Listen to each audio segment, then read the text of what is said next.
और भाई कितना क्या हाल है आप सभी के। Welcome back to the channel of Adda 24/7 class 9th and 10th and as promised तुम लोगों की प्रिपरेशन एकदम ऑन ट्रैक रखने के लिए एजर्शन रीजन की नई सीरीज लॉन्च कर दी गई है और आज है इसका पहला सेशन। तो आप इसको बिल्कुल भी मिस नहीं कर सकते और मैं इन क्वेश्चंस के थ्रू आप लोगों के जो कॉन्सेप्ट्स गैप है ना उसको मैं कवर करने की कोशिश करूंगा। मैं दो सीरीज ला रहा हूं जिससे आपकी विजुअलाइजेशन बेटर होगी, आपकी कॉन्सेप्ट्स की डेप्थ अच्छी होगी। एक तो ये एजर्शन रीजन में आपको मिलेगा, ठीक है। जैसे आज ही आप लोग को एग्जांपल मिल जाएगा। अगर आप मेरे साथ नेक्स्ट 30 मिनट बैठ लेते हो बेटा, नेक्स्ट 30 मिनट बैठ लेते हो, तुम लोगों को बहुत सारी चीजें समझ आ जाएंगी कि कहां पे तुम लोग गलतियां करते हो, कैसे उन कॉन्सेप्ट्स को तुम लोगों को ध्यान में रखना है, ठीक है। और उसके बाद मैथ्स विद रॉकी भाई का चैप्टर 2 आ रहा है, उसमें स्पेशली 30-35 मिनट्स के सेशन में लाइव आऊंगा। शायद 2 दिन में एक बार ही हो, 3 दिन में एक बार ही हो वो सेशन, जब भी मेरे को पॉसिबल होगा मैं करूंगा। लेकिन उसमें ऐसे धमाकेदार चीजें कराऊंगा ना, ऐसी धमाकेदार विजुअलाइजेशन कराऊंगा तो अब हर बच्चे की विजुअलाइजेशन होगी स्ट्रांग, है ना, पक्का होगी। और तुम लोगों को जो भी क्वेश्चंस मुश्किल लग रहे हैं वो तुमको बहुत आसान लगने लगेंगे अगर तुम उस सीरीज में जुड़ते हो। तो चलो एक नमूना दे देते हैं, है ना। बहुत सारे क्वेश्चंस हैं लेकिन मैं चालू करूंगा बेटा कुछ और क्वेश्चन से, ठीक है। मैं चालू करूंगा कुछ और क्वेश्चन से, इसको हटाओ सबसे पहले। तो बेटा देखो, चलो सबसे पहले इस वाले क्वेश्चन से करते हैं। आई होप हर बच्चा इस क्वेश्चन का सही आंसर दे देगा, लेकिन मैं इस क्वेश्चन को अभी थोड़ा सा मॉडिफाई करूंगा आप लोगों के लिए लाइव, जिससे आप लोगों के कॉन्सेप्ट चेक भी होंगे और आपको समझ आएगा कि यार अगर सर यहां पे इस वर्ड की जगह ये कुछ दे देता तो मेरे पूरे क्वेश्चन का मतलब बदल जाता, पूरे क्वेश्चन का सेंस बदल जाता, आंसर बदल जाता और वहीं पे हम लोग सिली मिस्टेक करके आ जाते। तो सबसे पहले तुम क्वेश्चन को केयरफुली रीड करा करो, एक एक शब्द अच्छे से रीड करना है बेटा। क्वेश्चन रीड करते वक्त तुम्हारा कंसंट्रेशन एकदम पीक पे रहना चाहिए, ठीक है, वरना सिली मिस्टेक्स हो जाती हैं। In the given figures triangle ABC similar to triangle GHI. दो ट्राइंगल्स मैं आप लोगों को बना के दे रहा हूं, ठीक है। दो ट्राइंगल्स मैं आप लोगों को बना के दे रहा हूं, जीएचआई, ठीक है बेटा। तो चलो एक काम करते हैं, सिमिलैरिटी दिखानी है ना भाई, सिमिलैरिटी दिखानी है। तो मैं इसको बोल देता हूं 3, इसको बोल देता हूं 4, इसको बोल देता हूं 5, ठीक है। और फिर मैं इसको बोल देता हूं 9, इसको बोल देता हूं बेटा 12, ठीक है। इसको बोल देता हूं मैं 12 और मैं इसको बोल देता हूं कुछ इसको बोल देता हूं मैं 13। तो तुम लोग मुझे बताओ क्या ये दोनों ट्रायंगल्स सिमिलर हैं? क्या जो मैंने अभी तुम्हारे को दो ट्रायंगल्स दिखाए हैं ये सिमिलर है? जल्दी से बता दो भाई, जल्दी से बता दो, क्या ये दो ट्रायंगल सिमिलर हैं, हाँ या ना? बोल दो भाई। तुम्हें दिख रहा है ए बी बटा जी एच, बी सी बटा एच आई के तो दिख रहा है सर, है ना, 1:3 1:3। लेकिन सर यहां पे 1:3 नहीं है, यहां पे 1:3 नहीं है, बोलो हाँ या ना। यहां पे 1:3 नहीं है। अब मेरी बात को ध्यान से समझना, मैं समझाना चाह रहा हूं। अगर ऐसा क्वेश्चन में आ जाता है तो तुम लोगों के ऑब्वियस सी बात है ये दोनों के दोनों ट्रायंगल सिमिलर नहीं है, है ना, क्योंकि मेरे तीनों कॉरेस्पॉन्डिंग साइड्स का रेशो सेम होना चाहिए, सिमिलर नहीं है। अगर अब एग्जामिनर तुम लोगों से बोल दे कि ये तुम्हारे ट्रायंगल्स है लेकिन वो बीच का एंगल ये भी थीटा दे दे, ये भी थीटा दे दे, और बोले कि अब बताओ क्या ये सिमिलर है, तो तुम लोगों को बेवकूफी नहीं करनी है। अगर ये सिमिलर होता, अगर ये थीटा सेम होते तो तीसरी साइड का कॉरेस्पॉन्डिंग रेशो भी सही होता, जो कि इस ट्रायंगल में नहीं दिख रहा। मतलब ये एक एब्सर्ड चीज है, ये आपको फंसाने के लिए वो कर सकता है। तो अगर तुम्हारे कॉन्सेप्ट मजबूत होंगे तुम लोग नहीं फंसोगे, क्योंकि ट्रायंगल एक ऐसी ज्योमेट्रिकल फिगर है, एक ऐसा पॉलीगन है जहां पे अगर आपकी तीनों कॉरेस्पॉन्डिंग साइड्स का रेशो सेम होता है तो अपने आप तीनों एंगल सेम मिल जाते हैं। अगर तीनों एंगल सेम होते हैं तो अपने आप तीनों कॉरेस्पॉन्डिंग साइड्स का रेशो सेम हो जाता है। इंटरडिपेंडेंसी है। ध्यान से सुनना मैंने क्या बोला। अगर आपको तीनों तीसरी वाली साइड का कॉरेस्पॉन्डिंग रेशो सही नहीं दिख रहा तो आप सीधा सीधा बोल दोगे। अब अगर कुछ एग्जामिनर आपको फंसा दे, देखो समझ आ रहा है क्यों इंपॉर्टेंट है ये सेशन, यहां से तुम्हारे दिमाग की नसें मैं खोल दूंगा, टेंशन मत लेना। अगर मैं बोलूं कि ये दोनों थीटा है तो तुम लोग बोलोगे सर यहां पे अभी भी गड़बड़ है, क्योंकि जो आपने लिया है ना वो प्रैक्टिकली पॉसिबल नहीं है। वो चीज पॉसिबल ही नहीं है। अगर ये बीच का एंगल इक्वल होता और ये कॉरेस्पॉन्डिंग साइड्स का रेशियो सेम है, तो सर यहाँ पे 5 है ना, तो यहाँ पे 15 होना ही पड़ता, वरना आप ये वाले केस को बोल ही नहीं सकते हो कि सही है ना। तो अगर ऐसा क्वेश्चन आ जाएगा, तो तुम लोगों को याद है, तुमने क्वेश्चन बैंक में क्वेश्चन एक डी ऑप्शन देखे हैं बार बार ही, this is not possible, this is not possible. तो अगर वो ऐसी चीज दे देता है तो तुम्हारा आंसर क्या हो जाएगा बेटा, दिस इज नॉट पॉसिबल। तो ध्यान रखना, अब ये मुश्किल नहीं है, ये सब चीजें तुम्हें पढ़ाई है ट्रायंगल्स में, लेकिन ये सब चीजें तुम विजुअलाइज नहीं कर पाओगे, कॉन्सेप्ट अप्लाई नहीं कर पाओगे, तो अपने आप ही चीजें मुश्किल लगने लगेगी। तो क्वेश्चन को मैं लेंथ को बड़ा कर दूं या फिर थोड़ा सा घुमा दूं, लैंग्वेज अच्छी कर दूं, उससे क्वेश्चन मुश्किल नहीं हो जाता। उससे एक्चुअली चेक होती है तुम्हारी लैंग्वेज, तुम्हारी अंडरस्टैंडिंग, तुम्हारी विजुअलाइजेशन और तुम्हारी कॉन्सेप्ट एप्लीकेशन। इन सब पे काम करना है हमें मिलके, ठीक है। तो भाई अगर मैंने ये दिया होता, इसको हटा दो, ये तो मैंने क्वेश्चन बना दिया, तुम्हारा एजर्शन बेटा गलत हो जाता, क्योंकि तुम्हारी तीसरी कॉरेस्पॉन्डिंग साइड सही रेशियो सेम नहीं है। If the corresponding sides of two triangles are proportional then the triangles are similar. If the corresponding sides of two triangles are proportional then they are similar. एकदम सही बात लिखी हुई है, सारी की सारी साइड्स कॉरेस्पॉन्डिंग रेशियो सेम होना चाहिए, तब मेरे ट्रायंगल सिमिलर हो जाते हैं। अब इसी में एक और क्वेश्चन बनाता हूं, देखो 2 क्वेश्चन हो चुके हैं ऑलरेडी, ठीक है, एक ये वाला और एक जो मैंने खुद से बनाया। अब तीसरा क्वेश्चन मैं एक और बना रहा हूं, ध्यान से सुनना। तीसरा क्वेश्चन मैं एक और बना रहा हूं। चलो पहले वाला जो स्टेटमेंट है अभी भी मेरा यही है, ठीक है, इसको मैंने 13 लिख दिया, इसको बेटा मैंने क्या लिख दिया, आजा भाई, भाई बहुत परेशान करता है, ठीक है। तो तुम्हें पहला वाला तो एजर्शन गलत दिख गया। अगर मैं यहाँ पे अब corresponding sides of two triangles की जगह ना लिख के ट्राइंगल्स को हटा के क्वाड्रिलेटरल डाल दूं, तो लो एक और क्वेश्चन बन गया।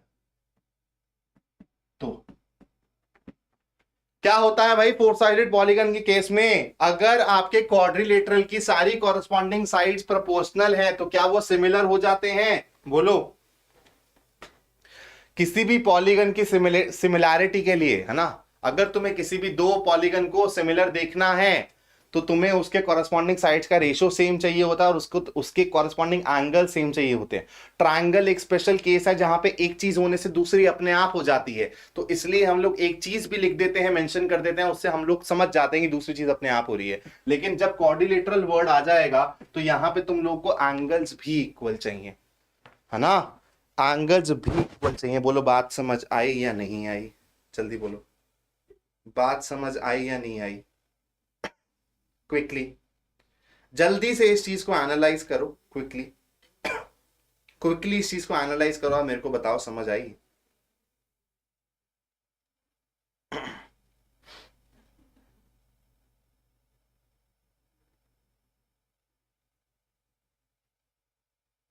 ठीक है, तो सिर्फ साइड्स के प्रोपोर्शनल होने से काम नहीं चलेगा भैया, एंगल्स भी इक्वल लिखने पड़ेंगे आपको, तब भी काम चलेगा। तो यहां पे ए भी गलत हो जाएगा, ये भी गलत हो जाएगा, तो यहां पे एक नया ऑप्शन मैं बना लेता हूं ई। ना तो आपका एजर्शन सही है भाई साहब, ना तो आपका रीजन सही है, ठीक है। चलो एक और अब तुम्हारे साथ में करामात करता हूं, चलो एक ये नॉर्मल क्वेश्चन कर दो, एक नॉर्मल क्वेश्चन कर दो। तो मैं इन क्वेश्चंस के थ्रू तुम्हें इतने सारे कॉन्सेप्ट्स दे दूंगा ना बेटा, इतनी सारी विजुअलाइजेशन दे दूंगा, जिसके बाद देखो कौन चालू किया तुम लोगों को मैथ्स विद रॉकी भाई में मैंने अच्छे लेवल के क्वेश्चंस कराए जान के, ताकि तुम थोड़ा कंफर्ट जोन से बाहर निकलो।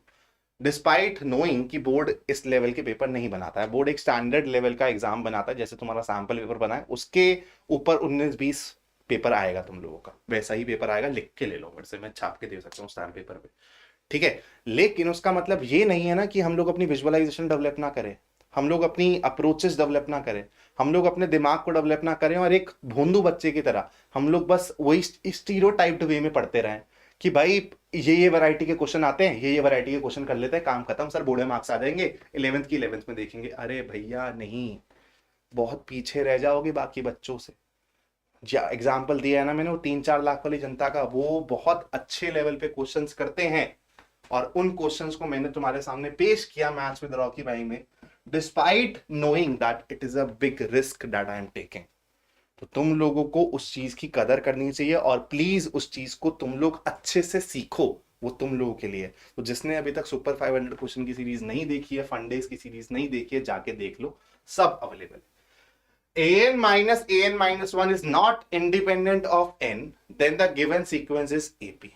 यार मेरे को एक सिंपल सी बात बताओ, nth टर्म और n-1th टर्म अगर तुम माइनस करते हो तो तुम्हें कॉमन डिफरेंस मिलता है, बोलो हाँ है ना। दैट इज कॉमन डिफरेंस, जो भी आता है वो यार इंडिपेंडेंट ऑफ n आता है ना, डिपेंड नहीं करता आप कौन सी टर्म्स को ले रहे हो, क्या ले रहे हो, आपका कॉमन डिफरेंस तो कांस्टेंट होता है एपी में। तो ये चीज उसने सही लिखी है या फिर गलत लिखी है, लैंग्वेज यहाँ पे इंपॉर्टेंट है। This is not independent, this is actually independent of n, तो ये नॉट उसने गलत लिख दिया, ठीक है। अगर इंडिपेंडेंट ऑफ n होता है then the given sequence is AP, तो ये चीज गलत हो जाती है, ध्यान से देखना, नॉट को मत भूल जाना। Common difference D, an minus of n minus one constant और इंडिपेंडेंट ऑफ n, ये बिल्कुल सही बात है, तो आपका एजर्शन गलत हो जाता है, रीजन सही हो जाता है। चलो एक इस वाले क्वेश्चन को देखो, इससे मैं एक और क्वेश्चन बनाऊंगा नेक्स्ट स्लाइड पे। तो ये वाला क्वेश्चन देखो बच्चों और बताओ कैसे करोगे। A pair of linear equations has no solution if it is represented by intersecting lines graphically। ठीक है, तो बताओ एजर्शन सही है, रीजन सही है, दोनों गलत हैं, दोनों सही हैं, जो मन में आ रहा है बोलो। A pair of linear equations has no solution, मतलब parallel case, if it is represented by intersecting lines graphically। क्या बेवकूफ वाली बात लिखी हुई है ना। अगर आपका इंटरसेक्टिंग केस होता है भाई साहब तो एक सॉल्यूशन, यूनिक सॉल्यूशन मिलता है, ना कि नो सॉल्यूशन। ये कंसिस्टेंसी का केस है, ये इनकंसिस्टेंसी का केस है, ये एक दूसरे के एक्सक्लूसिव है ना। तो ये तो एकदम ही गलत है, ये तो एकदम ही गलत है। अब रीजन सही होगा वैसे तो अकॉर्डिंग टू ऑप्शंस, लेकिन एक बार देख लेते हैं रीजन में क्या दिया हुआ, क्या पता वो पांचवा ऑप्शन ऐड कर दे। If the pair of lines are intersecting, then the pair has unique solution and is called consistent pair of equation। एकदम सही बात लिखी हुई है, एकदम सही बात लिखी हुई है। तो एजर्शन सही हो, एजर्शन गलत हो गया, रीजन सही हो गया। अब मैं तुम लोगों के लिए एक गर्मा गर्म क्वेश्चन बना रहा हूं लाइव, ठीक है, ध्यान से देखना। एजर्शन मेरा कह रहा है, एजर्शन को मैं ए से लिख रहा हूं, ठीक है, भगवान करे मेरी राइटिंग अच्छी आई और तुम लोगों को समझ आ जाए। तो मेरा एजर्शन कह रहा है the direction of line given by, ओ भाई क्या खूबसूरत writing, ax plus by plus c is equal to 0 is given by a and b, that is coefficient of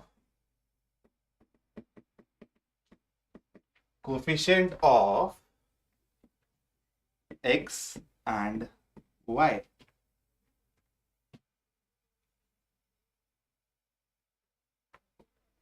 अरे यार ठीक है, x and y। चलो एक काम करते हैं, थोड़ा सा और क्वेश्चन को घुमाते हैं, इसको हम लोग रीजन में डालते हैं, देखते हैं किस किस बच्चे ने मेरे लेक्चर देखे। तो तुम लोगों को ना ये सब चीजें मैंने पढ़ाई हुई हैं, अगर गलत आंसर दिया ना तो मार खाओगे। एजर्शन कहता है for finding the nature live बना रहा हूं, live, for finding the nature of solutions of pair of lines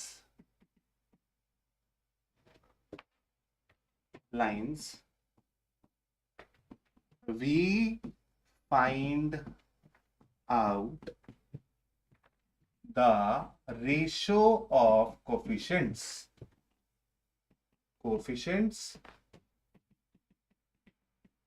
and constants।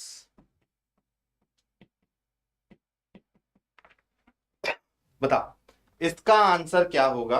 पूरे स्टेटमेंट को पढ़ लो पहले, असर्शन को अच्छे से पढ़ लो और फिर रीजन को अच्छे से पढ़ लो भाई, और फिर बताओ क्या सोच आ रहा है, क्या विचार आ रहा है तुम्हारे दिमाग में इसको देख के। बहुत प्यारा क्वेश्चन बनाया बेटा, नॉर्मल बच्चा ये क्वेश्चन कर ही नहीं पाएगा। नॉर्मल बच्चा ये क्वेश्चन देखते ही छोड़ देगा, मैं गारंटी दे रहा हूं। मात्र रॉकी भाई के स्टूडेंट ये क्वेश्चन कर पाएंगे, क्योंकि इस तरीके से सोचना मैंने ही सिखाया है।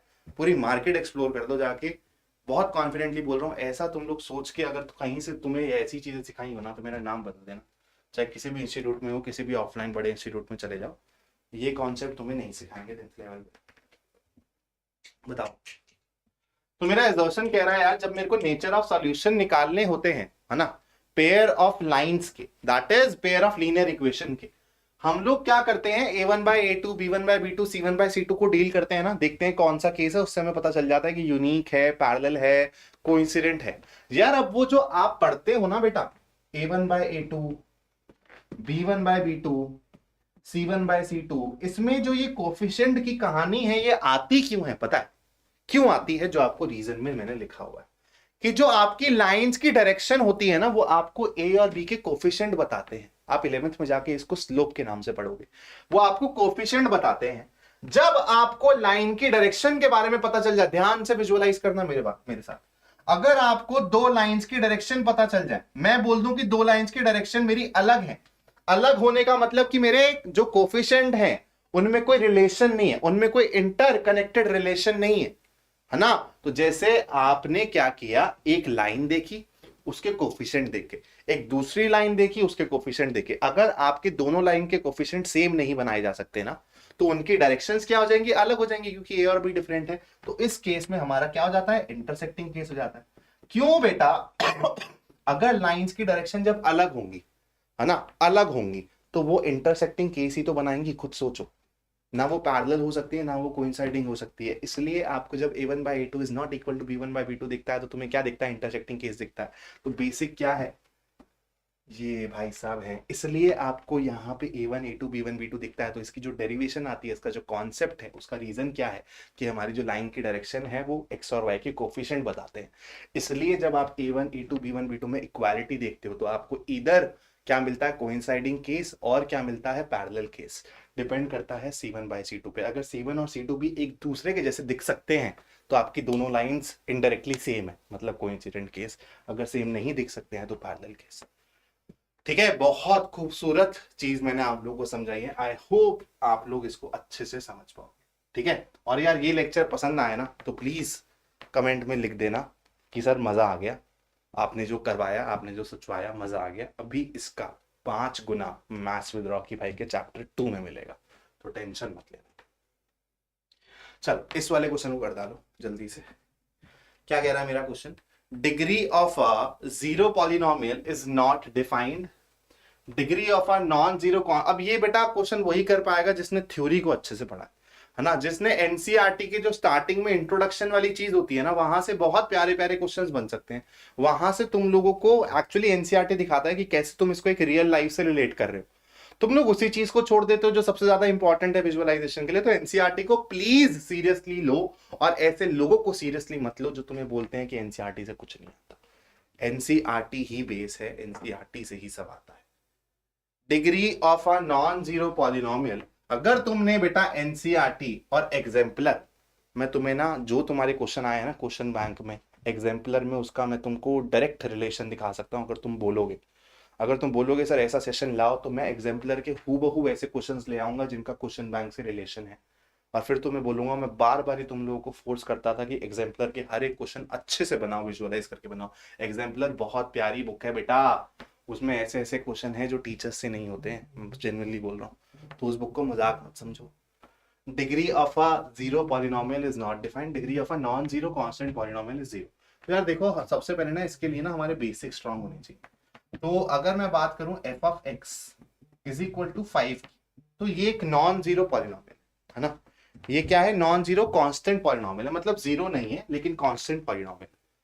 तो अब बेटा इसको मैंने तुम्हें बताया मैं कैसे लिख सकता हूँ, 5 इंटू एक्स की पावर नॉट। तो मतलब इसकी जो डिग्री हो जाएगी वो क्या हो जाएगी, जीरो हो जाएगी, है ना।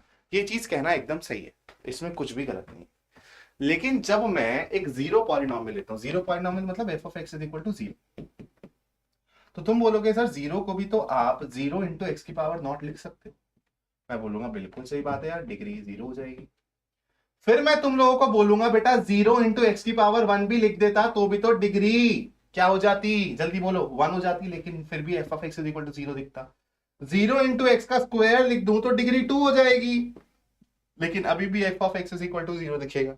तो भाई तुमको इतनी सारी डिग्रीज मिल रही हैं एक ही पॉलिनोमियल की, क्योंकि तुम्हारे जो ये कोफिशिएंट है ये 0 है, तो ये हर चीज को 0 बना देगा। तो मतलब ये हर एक चीज ले सकता है अपने साथ। तो जब इसकी मल्टीपल डिग्रीज दिख रही हैं तो तुम क्या बोलोगे कि इसकी डिग्री डिफाइंड ही नहीं है सर, इसकी डिग्री डिफाइंड ही नहीं है। और यही तुम्हारी एनसीईआरटी में बेसिक तरीके से लिखा हुआ है, लेकिन इसको विजुअलाइज करना पड़ेगा, समझना पड़ेगा। नहीं समझ आएगा तो टीचर से पूछोगे। तो ये इज नॉट डिफाइंड, ये भी सही है, नॉट इज जीरो, ये भी सही है, और एक दूसरे से रिलेट नहीं करते तो आपका आंसर हो जाएगा बी। ठीक है, कूल है। चलो थोड़े से और क्वेश्चन करते हैं, ज्यादा लंबा नहीं रखूंगा अपने सेशंस को, छोटे सेशंस करेंगे लेकिन हम लोग तरीके की चीजें सीखेंगे। ठीक है, चलो एक कोऑर्डिनेट ज्योमेट्री का क्वेश्चन कर दो। लंबे सेशंस नहीं करेंगे लेकिन भाई ऐसे ऐसी चीजें सिखाएंगे ना कि तुम लोगों को फील होनी चाहिए कि यार सर उस दिन हम लोगों ने कुछ अच्छा सीखा है, कुछ नया सीखा है, कुछ बेहतरीन सीखा है। चलो इस वाले क्वेश्चन को जल्दी से बना दो भाई।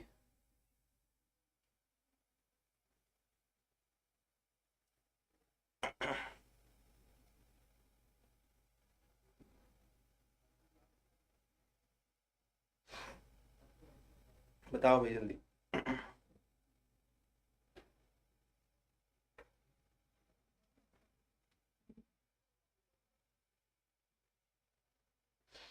चल बनाते हैं। Mid point of a line segment divides line in the ratio 1:1। तो बेटा देखो, कोई भी लाइन सेगमेंट का जो मिड पॉइंट होता है, मिड पॉइंट एक ऐसी चीज होती है जो यहां से भी इक्वल डिस्टेंस पे होती है। इक्वल डिस्टेंसेस मतलब रेशो 1:1, वही चीज लिखी हुई है। ठीक है, तो कितने रेशो में डिवाइड करता है मिड पॉइंट? आपका 1:1 में डिवाइड करता है। That means this question is absolutely correct. The ratio in which the point -3, k divides a line segment joining points -5, 4 and -2, 3 1:2। तो सबसे पहले ना बच्चों की नजर पड़ेगी सर ये k क्यों दिया है ना? तो क्या सर ये क्वेश्चन सही है? अब ये k देके ना वो क्या करेगा, तुम लोगों को ना एक e ऑप्शन दे देगा। अगर मैं एग्जामिनर होता तो मैं ऐसा करता, e ऑप्शन दे दूंगा और फिर वहां पे बोलूंगा k is value is not given, k is value is not given, जहां पे तुम लोग देखते ही चमक जाओगे और फंस जाओगे। लेकिन मेरे को एक सिंपल सी बात बताओ, तुम्हें रेशो के लिए -3 की चीज पता है, ठीक है? चलो एक काम करते हैं, क्रिस क्रॉस मेथड लगाते हैं और देखते हैं क्या रेशो निकलता है। -5, 4 -2, 3 और क्या है बेटा 1:2। तुम्हें पता है क्या होना है, इसको यहां पे ले जाओ, इसको यहां पे ले जाओ। तो चलो 1 × -2 और फिर -10 डिवाइडेड बाय 3। ठीक है, यही है ना? अरे एक काम करो, तुम्हें इस पॉइंट के बारे में बात करनी है ना, तुम्हें इस पॉइंट के बारे में बात करनी है। सेकंड बेटा, तुम्हें इस पॉइंट के बारे में बात करनी है तो तुम इस रेशो को निकालोगे। ठीक है, इस रेशो को निकालते हैं किस पॉइंट से? -3, k लेके। ठीक है, तो तुमने ना पॉइंट ले लिया -3, k और देख रहे हो कि क्या डिवीजन कर रहा है, क्योंकि रेशो पे हमें जस्टिफाई करना है इसको। तो मेरे को एक सिंपल सी बात बता दो बेटा, अगर तुम -3 और k को देखते हो तो अब तुम्हारा कोई भी रेशो आना चाहिए था, मान लो k:1 आना चाहिए था। ठीक है, k ऑलरेडी लिया हुआ है तो एक काम करो, लैम्डा ले लो। क्या करो? लैम्डा ले लो। बोलो समझ आ गया? तो चलो अब एक बार रेशो निकाल लेते हैं। तो -2 lambda -5 divided by lambda +1, x coordinate क्या है -3। ठीक है, तो चलो अब लगाते हैं इसको, -2 lambda -5 is equal to -3 lambda -3। Calculation पे यार देख लेना, नजर मार लेना। तो ये -3 लैम्डा इधर आके लैम्डा होगा और उधर जाके हो जाएगा 2। तो लैम्डा आ रहा है 2:1। तो वही आ रहा है जो आपको दिखा हुआ है ना, लैम्डा मेरा 2:1 आ रहा है लेकिन इसका 1:2 देख लो, है ना? लैम्डा हम लोगों का क्या आ रहा है? 2:1 आ रहा है। एक बार चेक कर लेते हैं कि लैम्डा हमारा 2:1 ही आ रहा है ना, -3 + 5 2। तो लैम्डा 2:1 आ रहा है, मतलब इसने उल्टा दिया हुआ है। कहानी क्या दी हुई है बेटा? उल्टी दी हुई है। बोलो समझ आ गई?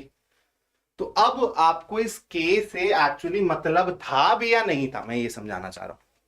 क्या इस के की वैल्यू दे देता या नहीं देता? क्या वहां से मैं ये रेशो का पता नहीं कर सकता था? बोलो, क्या मैं वहां से ये रेशो का पता नहीं कर सकता? जल्दी बोलो।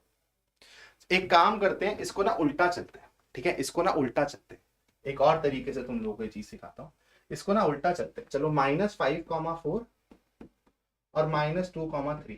ठीक है, एक ऐसा पॉइंट मेरे को निकालना है जो इनको 1:2 में डिवाइड करता है। ठीक है, किस में डिवाइड करता है बेटा? 1:2 में डिवाइड करता है। देखते हैं, एक्स कोऑर्डिनेट निकालते हैं। तो 1 इंटू -2 और फिर 2 इंटू -5 -10 डिवाइडेड बाय क्या आएगा बेटा? 3, है ना। तो -12/3, दैट इज -4 चाहिए था मेरे को, है क्या? -3। तो यहां से भी तुम लोग देख सकते हो जो मैं पहले कर रहा था, तो वहां से भी तुम देख सकते हो कि सर यही कोऑर्डिनेट गलत हो गया, तो ये स्टेटमेंट अपने आप गलत हो गई, है ना। या फिर तुम उल्टा आके भी देख सकते हो। तो दोनों तरीके से तुम इस क्वेश्चन को सॉल्व बहुत इजीली कर सकते हो। कूल है। चलो इस वाले क्वेश्चन को कर दो, एक प्रोबेबिलिटी का क्वेश्चन बना लेते हैं भाई। An event is very unlikely to happen। अगर मतलब पिछले क्वेश्चन में मैं तुम्हें क्या समझाना चाहता था, फिर मैं इस वाले क्वेश्चन पे आता हूं कि तुम लोग पहले ना इंफॉर्मेशन देखो कि क्या वो सफिशिएंट है या नहीं है। वो के देखे वो तुम्हें कंफ्यूज कर रहा था बेटा और कुछ नहीं कर रहा था। तुम्हें पता चलेगा कि यार उसके बिना भी सर मैं बता सकता हूं कि ये स्टेटमेंट सही है या गलत है ना। तो तुमको वहां पे फंसना नहीं है बस। An event is very unlikely to happen, its probability is this: if PA denotes the probability of an event, then PA belongs to 0 and 1, both case included। जल्दी बताओ सही है या नहीं? अगर किसी की प्रोबेबिलिटी अनलाइकली होती है, अनलाइक इवेंट होता है, तो उसकी प्रोबेबिलिटी 0 होती है ना दोस्तों। उसने तो 0.001 दिया हुआ है ना। अब ये एक और 0 लगा देता, लेकिन अगर मेरा एक अनलाइक इवेंट है तो उसकी प्रोबेबिलिटी तो 0 होनी चाहिए ना। ऐसा तुम लोगों को क्या बोलूं मैं, तुम लोग को जो फंसाता हूं ना फंस जाते। मेरे को पता है बड़े बच्चे ना ऐसे हाँ हाँ हाँ हाँ कर रहे होगे, yes sir yes sir yes sir. क्या लिखा है? Language an event is very unlikely to happen. मतलब अगर ये 0 ना बोल के 0 के करीब जाता चला जाए तो भी मैं इसको सही बोल दूंगा। तुमको मैंने ऐसा ऑब्जेक्टिव क्वेश्चन करवाया है और बताया था अगर ऐसा क्वेश्चन आया और ऑप्शंस में 0 ना दिखे तो 0 के जो सबसे ज्यादा नजदीक है, सबसे छोटा नंबर जो है उसको तुम लोग चूज करोगे। तो इसने यहां पे कड़े शब्दों में ये नहीं लिखा है कि ये इवेंट एकदम प्योरली अनलाइकली है। इसने क्या बोला है? Very unlikely. तो मतलब इसकी प्रोबेबिलिटी जितनी छोटी, जितनी डिमिनिश कर सकते हो उतनी डिमिनिश कर दो। उसकी जितनी बनती थी उसने कर दी, तो इसको मैं सही बोलूंगा बेटा, इसको मैं गलत नहीं बोलूंगा। ठीक है, इसको मैं गलत नहीं बोलूंगा। बहुत सी बुक्स में ना इसको सही बोल दिया जाएगा, मैं गारंटी दे रहा हूं। बहुत से टीचर्स इसको सही बोल देंगे, लेकिन यहां पे लैंग्वेज को पकड़ू मैं अगर, तो तुम लोग यहां पे फंस जाओगे। ठीक है, तुम लोग यहां पे फंस जाओगे। एंड में एक बहुत प्यारा ऑब्जेक्टिव क्वेश्चन करवाऊंगा। तुम में से ही एक स्टूडेंट गौरव, अगर तुम जानते हो, गौरव ने भेजा था मेरे को और अच्छा क्वेश्चन लगा मेरे को। तुम लोगों को वाला क्वेश्चन करवाता हूँ, वो भी अच्छा क्वेश्चन है, तुम लोग उसमें शायद फंस जाओगे। If PA denotes the probability of an event, तो ये चीज एकदम सही है ना। तो तुम्हारा एजर्शन भी सही है, रीजन भी सही है, लेकिन तुम यहाँ पे देख पा रहे हो क्या? Very unlikely. अब यार इसको बोलना चाहिए था, यहाँ पे रीजन देना चाहिए था, लेकिन उसने सिर्फ रेंज लिख दी है। तो हम लोग इसमें बी ऑप्शन लगाएंगे क्योंकि वो ज्यादा एप्ट है। ठीक है, एप्ट का मतलब होता है एप्रोप्रिएट। चलो इस वाले क्वेश्चन को कर दो भाई बालको जल्दी से। Assertion: frequency is the number of times a particular observation occurs in the data। ठीक है, frequency is the number of times a particular observation occurs in the data। एक और बारी पढ़ते हैं। frequency is the number of times a particular observation occurs in a data। एकदम सही है, कहीं पे वो खेलने की कोशिश नहीं कर रहा मुझसे। दो बारी पढ़ लो क्वेश्चन को यार, कोई दिक्कत नहीं है। Data can be grouped into class intervals such that all observations in that range belongs to that class। तो यार जब मैंने तुमको स्टैटिस्टिक्स पढ़ाया था ना, तो मैंने बताया था कि जब तुम एक अनग्रुप्ड फ्रीक्वेंसी डिस्ट्रीब्यूशन टेबल से एक ग्रुप्ड फ्रीक्वेंसी डिस्ट्रीब्यूशन टेबल, मतलब एक कंडेंस्ड फॉर्म में जाते हो, तो तुम लोग एक्चुअली करते क्या हो? कुछ ऑब्जर्वेशंस जो एक रेंज में फॉल करती है उनको एक रेंज में डाल देते हो, ताकि तुमको मेहनत कम लगे, है ना। उनको इंडिविजुअली तुम लोगों को डील ना करना पड़े, सिर्फ एक रेंज के साथ डील करना पड़े। वहां से हमारा टाइम बचता है ना, टाइम बचता है। और जहां पे बहुत सारी ऑब्जर्वेशंस होंगी वहां पे हम अनग्रुप्ड फॉर्मेट में उससे डील नहीं कर सकते। ठीक है, तो data can be grouped into class intervals, एकदम सही बात है। Such that all observation in that range belong to that class, एकदम सही बात है। दोनों बातें सही है लेकिन इंटरलिंक्ड नहीं है, इसलिए हम इसका बी ऑप्शन लगा देंगे। चलो वाला क्वेश्चन भी हो गया, ये वाला क्वेश्चन भी हो गया, ये मैंने बना दिया था, ये भी मैंने बना दिया था। चलो तो भैया जी एक ये वाला क्वेश्चन और कर लो, है और क्वेश्चन है एक, मैं क्वेश्चन तुम लोगों को ऑब्जेक्टिव बनाऊंगा, अच्छा क्वेश्चन, चलिए इस वाले क्वेश्चन को कर डालो। In the given figure, in the given figure X A ठीक है जी प्लस ए आर ठीक है जी is equal to X B ठीक है जी प्लस बी आर, क्या ये चीज सही है या नहीं है? Where X P X Q and X A B are tangent. तो तुमको पता है यार this plus this plus this, इस पे अभी एक क्वेश्चन बैंक में भी क्वेश्चन आया था जहां पे तुम लोग एंगल निकालना था, उस क्वेश्चन में तुम लोग गलत एंगल निकाल ले रहे हो, 65 डिग्री निकाल ले रहे हैं बच्चे। अब भाई वो सब चीजें भी तुम लोग गलत करोगे तो तुमको पेपर मुश्किल ही लगेगा ना, ठीक है? या तो तुम ओवर कॉन्फिडेंस में मार खा जाते हो, या तो तुम लेस कॉन्फिडेंस में मार खा जाते हो। तुम्हारे साथ यही केस है सारे बच्चों के साथ।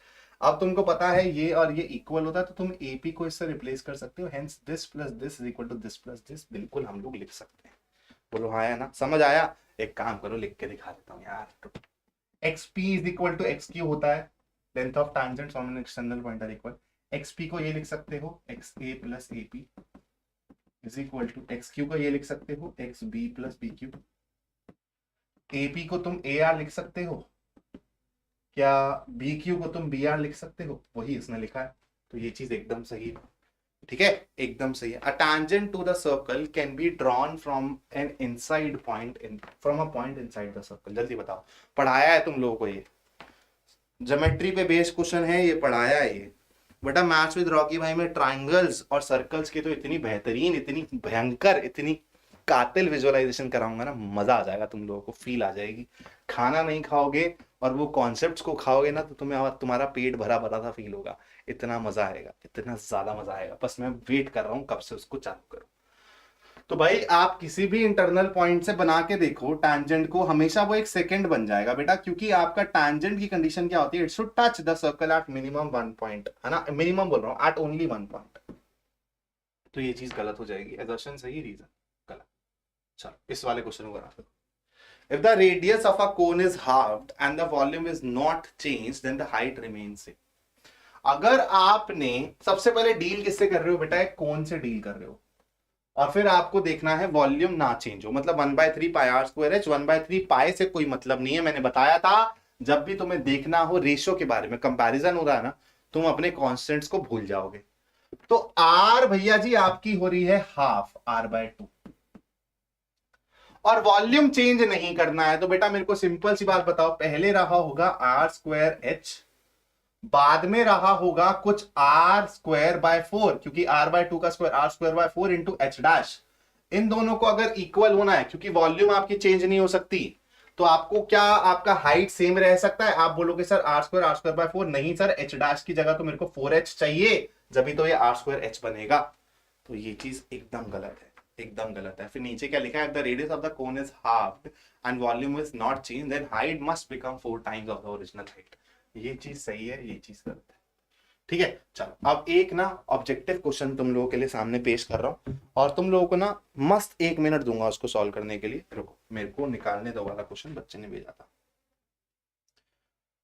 कहाँ गया भाई तू? तुम्हारे सामने ये क्वेश्चन मैं लिख रहा हूं, आराम से पढ़ना। बहुत इजी सवाल है लेकिन आराम से, ठीक है? द पेरीमीटर ऑफ, बिल्कुल ऑफलाइन वाली फील आ गई आज, ऐसे तो मैं ऑफलाइन में करता था। 2 सिमिलर ट्राइंगल्स, पहले लिख के ले आना चाहिए था लेकिन अभी दिमाग में आया कि ये वाला क्वेश्चन आपको कराना चाहिए। Are 30 and 20 respectively, 30 and 20 centimetre respectively,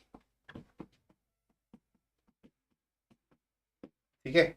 अब ये जो लैंग्वेज है ना, ये क्वेश्चन को मुश्किल नहीं बनाती है, क्वेश्चन को इजी बनाती है, लेकिन तुम लोग उसको अपने दिमाग में ना ज्यादा मुश्किल कर लेते हो।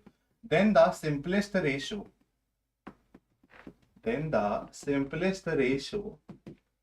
Of corresponding side is,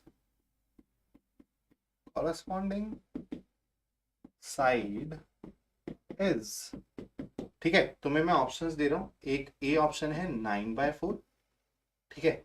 B option है 60/40 बच्चों, सी ऑप्शन है 2/3 और डी ऑप्शन है 3/3। बताओ कौन सा आंसर सही है। आराम से पढ़ लो, ठीक है, आराम से पढ़ लो और मेरी हैंडराइटिंग की तारीफ कर देना, ठीक है, पोस्ट कमेंट्स में। और ये बताना कि इस सेशन में तुम लोगों को बहुत कुछ सीखने को मिला या नहीं मिला, मजा आया या नहीं आया, ठीक है, तो वो मेरे को बता देना तुम लोग। तो जल्दी से इस क्वेश्चन को फोड़ो और बताओ क्या सोच रहे हो। आपको दो सिमिलर ट्रायंगल्स का क्या दिया हुआ, 2 सिमिलर ट्रायंगल्स लिखे हुए हैं, है ना, तो उसने वहां तो हमारे साथ गेम नहीं खेला है और उनका पेरीमीटर बता दिया। अब उसने ना सिंपलेस्ट रेशो की बात करी है कॉरेस्पॉन्डिंग साइड्स।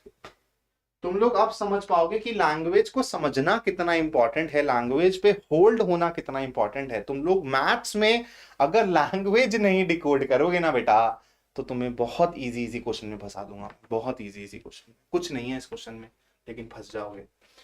सिंपलेस्ट रेशो निकालना है भाई, तो तुम्हें पता है ना, जो दो सिमिलर ट्राइंगल्स के पेरीमीटर का रेशो होता है वही कॉरेस्पॉन्डिंग साइड्स का भी रेशो होता है। तो 30:20। सिंपलेस्ट रेशो की बात सर, दोनों में हाईएस्ट कॉमन फैक्टर 1 होना चाहिए, है ना, तो सर 3/2 हो जाएगा। अब तुम ऑप्शन में इसको ढूंढोगे, है ना, कुछ बच्चे तो 3/2 का स्क्वायर ही मारेंगे भाई साहब, कुछ बच्चे तो मतलब अल्टीमेट लेजेंड्स होते हैं, है ना, वो तो यही ऑप्शन लगाएंगे। लेकिन सुन लो थोड़ा सा बेटा, ये स्क्वायर दिया हुआ तो ये तो बिल्कुल नहीं हो सकता आंसर, ठीक है, बिल्कुल नहीं हो सकता। 60/40 का रेशो वही है, तो कुछ बच्चे ना सोचेंगे कि यार मैं कुछ गलत सोच रहा हूं, तो वो तुक्का मारेंगे 3:2। सर इसका भी 3:2 दिख रहा है, तो सर ये लगा देते हैं, ठीक है, इस वाले को लगा देते हैं। तो भाई तुम लोग भी बहुत बड़े बेवकूफ हो, है ना, तुम लोग भी बहुत बड़े माँ गधे हो। तुम लोगों को जब बोला है सिंपलेस्ट, मतलब सिंपलेस्ट, सिंपलेस्ट का मतलब ये नहीं है कि एग्जाम में कुछ गलत दे दिया, मतलब शायद वो कुछ और समझाना चाह रहा है तुम लोगों को, लॉजिक लगाओगे तो समझ आएगा। तो ये वाले लोग भी गधे हैं। फिर आते हैं 3/3 वाले लोग। 3/3 वाले लोग तो एकदम ही गलत हैं, क्योंकि ये तो रेशो के साथ भी मैच नहीं हो रहा। अब आते हैं 2/3 वालों पे। 2/3 देखते ही कुछ लोगों के दिमाग में चमकेगा कि सर ये इसका उल्टा कर दिया बस। फिर तुम्हारे दिमाग में चमकना चाहिए है, तुम लोग जब 30:20 कर रहे हो तो तुम लोग पहले वाले ट्रायंगल को पहले रख रहे हो, बाद वाले ट्रायंगल को बाद में रख रहे हो, उस हिसाब से कॉरेस्पॉन्डिंग रेशियो निकाल रहे हो। रिस्पेक्टिवली वर्ड अगर तुम्हारे क्वेश्चंस में हो, THEAIR, ये वर्ड तुम्हारे क्वेश्चंस में हो, ये वर्ड्स तुम्हारे क्या करते हैं बेटा, क्वेश्चंस में ना ऑर्डर बताते हैं, तुम्हें किस ऑर्डर में रेशो लेना है, किस ऑर्डर में चीजों को लिखना है। यहां पे तुम्हारा देखो इतनी स्मार्टली खेला है उसने, क्या बोला, simplest ratio of corresponding sides. उसने बोला कौन से ट्रायंगल को पहले लो, their word is not there, जो यूजुअली क्वेश्चन में होता है ना, simplest ratio of their corresponding sides. अगर देयर वर्ड होता तो मैं 30 को पहले लेता, 20 को पहले लेता, बाद में लेता, तो मैं नन ऑफ दीज लगा देता अगर ऑप्शन में होता। लेकिन उसने देयर वर्ड नहीं है, देयर वर्ड नहीं है, रिस्पेक्टिवली वर्ड नहीं है, मतलब उसको सिर्फ और सिर्फ रेशो से मतलब है। चाहे मैं 3:2 बोलूं, चाहे मैं 2:3 बोलूं, उसको रेशो जानना है इन ट्राइंगल्स के कॉरेस्पॉन्डिंग साइड्स का, उसको ऑर्डर मैटर नहीं करता। चाहे आप छोटे वाले को ऊपर लिख दो, बड़े वाले को नीचे, चाहे आप बड़े वाले को नीचे। मैंने बड़े वाले को ऊपर रख के नीचे वाले को 3/2 करके देखा तो मेरा ऑप्शन मैच नहीं हो रहा था। फिर मेरे को यहां से स्ट्राइक करेगा कि अरे भैया इसने तो देयर लिखा ही नहीं है, मतलब ऑर्डर को उसको मतलब ही नहीं है ऑर्डर से, इसलिए इसका करेक्ट आंसर क्या हो जाएगा, ऑप्शन सी। अब तुम इस क्वेश्चन को बोल सकते हो कि ये बहुत बेहतरीन लाजवाब क्वेश्चन है। क्यों? क्योंकि ये आपको लैंग्वेज में फंसा देगा, और इसने ना ऑप्शंस आपको ऐसे दिए हैं जहां से आपको स्ट्राइक करेगा कि सर ये हमारे क्वेश्चन में एक्चुअली यहां पे हम लोगों को फंसाना चाह रहा है। लेकिन अगर मैं होता ना एग्जामिनर, मैं ई ऑप्शन डालता नन ऑफ दीज का, और मैं गारंटी दे रहा हूं 99% जनता नन ऑफ दीज मारकर आती, क्योंकि तुम्हारी अंग्रेजी तो भाई गोल है, तुम्हारी अंग्रेजी तो गोल है। तो आई होप तुम लोगों को बहुत मजा आया होगा। ऐसे सेशंस कहीं नहीं मिलेंगे, तुम लोग जानते हो। जो मैं तुम्हें कंटेंट दे रहा हूँ पिछले 4-5 महीने से, तुम कंपेयर कर लेना, उतना विजुअलाइजेशन, उतनी एक क्वेश्चन को लेके इतनी मल्टीपल अप्रोचेस, तुम लोगों को कंफर्ट जोन से बाहर भेजना, तुम लोगों को रियलाइज कराना कि मार्क्स के लिए मत पढ़ो, तुम लोग अपनी फाउंडेशन को बिल्ड करो, अपनी सोच को बिल्ड करो, तब जाके मजा आएगा, तब गेम हम लोग बड़ी खेल पाएंगे आगे जाके। ठीक है, तो आई होप मजा आया होगा। मजा आया होगा तो कमेंट्स में जरूर लिख के बताना कैसा लगा ये सेशन। इसका पार्ट 2 आएगा कल। टिल देन बच्चा, कीप लर्निंग एंड जय हिंद, स्वस्थ रहो, मस्त रहो।